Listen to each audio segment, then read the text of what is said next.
In the Bible, a beast represents a government or political system, interchangeably with the leader of that system. The ten-horned beast of Revelation 13 has very strong parallels to the ten-horned beast in Daniel 7, which describes the same entity. This is the end times Antichrist and his empire. After his initial rise to power, the Antichrist is a military conqueror who ultimately achieves political domination over the whole world. The authority of the first beast is clearly in the military/political domain. And they worshipped the dragon, for he had given his authority to the beast. And they worshipped the beast, saying, "Who is like the beast, and who can fight against it?" Revelation 13:4. Daniel 11:38-39a says, "He shall honor the God of fortresses instead of these.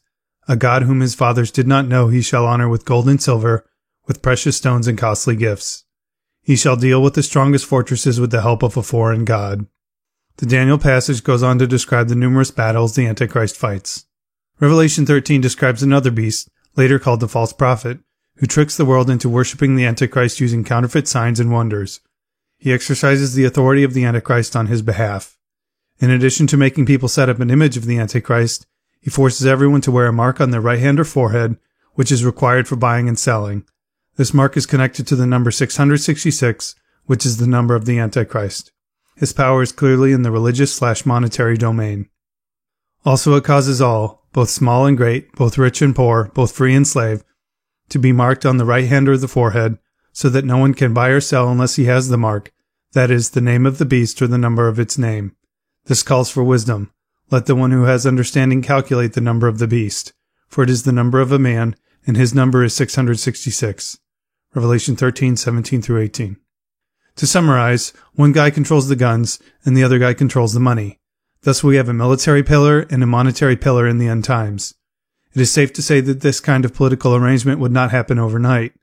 Considering the very strong case that the EU is the end times Roman Empire, we would expect to see the embryo of these two beasts starting to materialize. Lead Antichrist candidate, Javier Solana, believes that the EU should build a defense pillar in the same way that it has a monetary pillar. Although the monetary pillar is a lot farther along than the defense pillar, these two pillars are starting to materialize. This diagram from another researcher in 2015 illustrates the possible parallel between these two pillars side by side.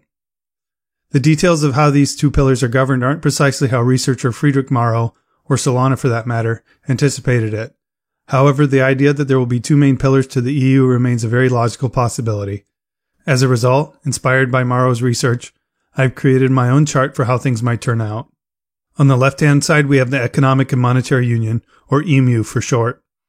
On the right-hand side, we have the European Defence Union, or EDU.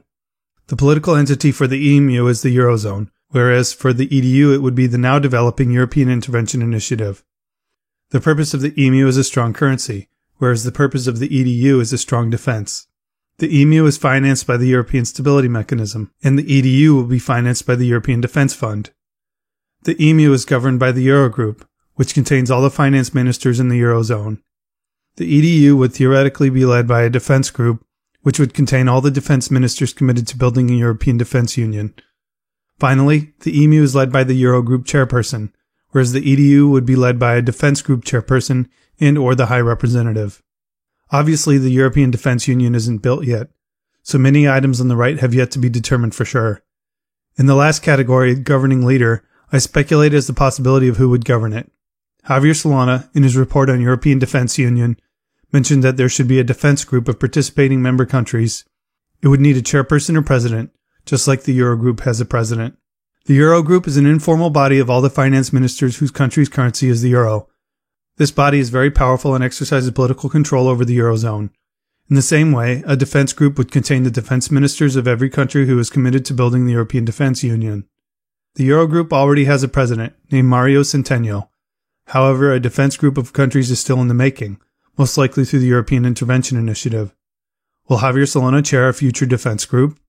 Click the link in the description to get access to the cheat sheet that summarizes all the prophecies I'm watching.